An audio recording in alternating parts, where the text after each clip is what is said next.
नमस्कार शेतकरी मित्रांनो, मी ज्योती देशमुख तुमच्या सगळ्यांचं मनापासून स्वागत करते. तर आज आमच्या हाताने धारा चाललेत कारण आज मंगळवार आहे आणि आमच्या सबस्टेशनवरूनच लाईट गेलेली आहे. तसं तर कालच मेसेज आला होता बरं का की लाईट जाणार आहे, त्यामुळे आम्ही कुटी वगैरे करून ठेवली होती. कारण गायींचं टायमिंग झालं की जर त्यांच्या कुटी वगैरे टायमिंगला नाही मिळाली तर मग ओरडायला सुरुवात करतायत. ते शांत बसायचं काही नावच घेत नाहीत.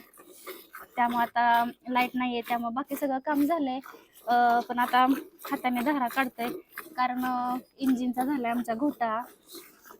जेवढा कामाने वैताग येत नाही ना तेवढा ह्या बाकीच्या गोष्टींनी एवढा वैताग येतो ना ह्या व्यवसायात. कुठं मशीनचा घोटाळा हो, कुठं इंजिनचा घोटाळा हो, कुठं कुटीचा घोटाळा हो, कधी मोटर कुठं काय हो, कुठं काय हो.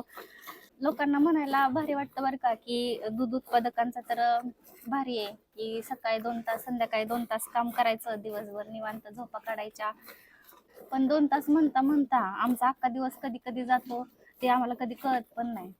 तसं जर 6 वाजता लाईट येणार होती बरं का, पण 6 वाजायचं टायमिंग दिलं असलं तरी कधी 6च्या 6:30 होतात, कधी 7 होतात, कधी 8 होतात ते कळत पण नाही. त्यामुळे आम्ही शक्यतो ना म्हणजे लाईटीची वाट बघत बसत नाही. आमचं टायमिंग झालं की आम्ही धारा वगैरे सगळं काढून घेतो. कारण लाईटीची वाट बघत बसली तर कधी डेअरी येते, किती 8 वाजतात का 9 वाजतात ते काय सांगता येत नाही. त्यामुळे आम्ही कधीच वाट बघत बसत नाही लाईटीची आणि आम्ही आमचे काम आवरून घेतो.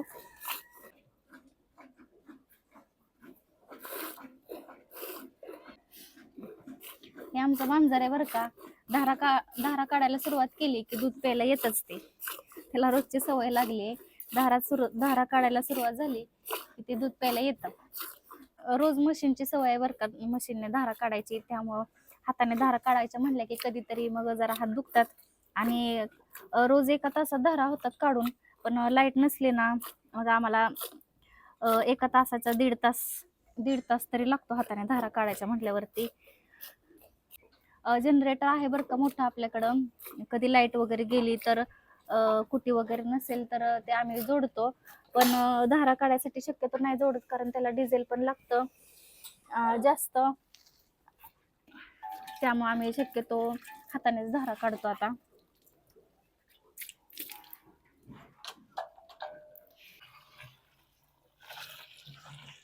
तसं तर आमची रोज संध्याकाळी 3 वाजता कामाला सुरुवात होते. सगळ्यात पहिल्यांदा तर शेण वगैरे काढून घेतो, त्यानंतर खुराक टाकतो म्हणजे गोळी पेंड बार्ली टाकतो आणि त्यानंतर कुटी करून गाईंना कुटी घालून घेतो आणि त्यानंतर गाई वगैरे धुतो आणि मग 5 वाजता धारा काढतो. 5 ते 6 आपल्या धाराचं टायमिंग असतं. पण आज काही लाईट नसल्यामुळं गोठा वगैरे धुतला नाही, नाहीतर आमचा म्हणजे गोठ्यामध्ये आम्ही भरपूर स्वच्छता ठेवतो. रोज 2 टायमिंग आम्ही गोठा धुतो स्वच्छ, सकाळी आणि संध्याकाळी दोन्ही टायमिंग. तर आज लाईट नसल्यामुळे आज गोठा नाही धुतला आणि हाताने धारा चालू आहे त्या. मला ना बऱ्याच लोकांचे मेसेज येतात बरं का, कमेंटमध्ये किंवा पर्सनली बऱ्याच लोकांचे मेसेज येतात की ताई आम्हाला हा व्यवसाय सुरू करायचा आहे तर आम्हाला मार्गदर्शन करा. तर सगळ्यात पहिल्यांदा तर म्हणजे मी सांगेन की ज्यांना या व्यवसायात यायचं आहे ना तर या सगळ्या गोष्टींची तयारी ठेवा. कारण कधी कुठली अडचण येईल काय सांगता येत नाही. त्यामुळे सगळ्यात पहिल्यांदा तर तुम्हाला धार काढायला जमली पाहिजे.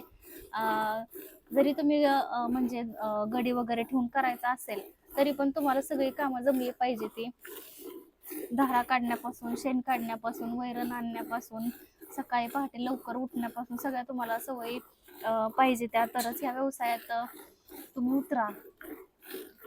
कारण हा व्यवसाय आहे तो म्हणजे गड्यांच्या जीवावरती करण्याजोगा नाहीच आहे. तुम्हाला जर या व्यवसायात यायचंच आहे तर तुमची स्वतःची तयारी ठेवा सगळ्या गोष्टींना फेस करण्याची, तर कुठेतरी जाऊन तुम्ही या व्यवसायामध्ये सक्सेसफुल व्हाल. आम्हाला पण या व्यवसायामध्ये म्हणजे बिलकुल अनुभव नव्हता.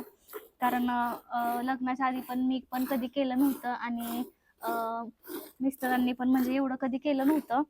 पण आम्हाला या व्यवसायामध्ये सेटल व्हायला 6 वर्ष गेली आणि हा जो आमचा अनुभव आहे तोच तुमच्यासोबत शेअर करते की तर कुठला पण व्यवसाय करत असताना ना भरपूर अडचणी येतात बरं का. त्यामुळे कधीच खचून जायचं नाही, फक्त स्वतःवर विश्वास ठेवायचा आणि एकदा सुरुवात केली की माघार घ्यायची नाही. व्हिडिओत कसा वाटला कमेंट करून नक्की सांगा आणि आपलं ज्योती देशमुख या नावाने यूट्यूब चॅनल आहे त्याला सबस्क्राईब करायला विसरू नका. धन्यवाद.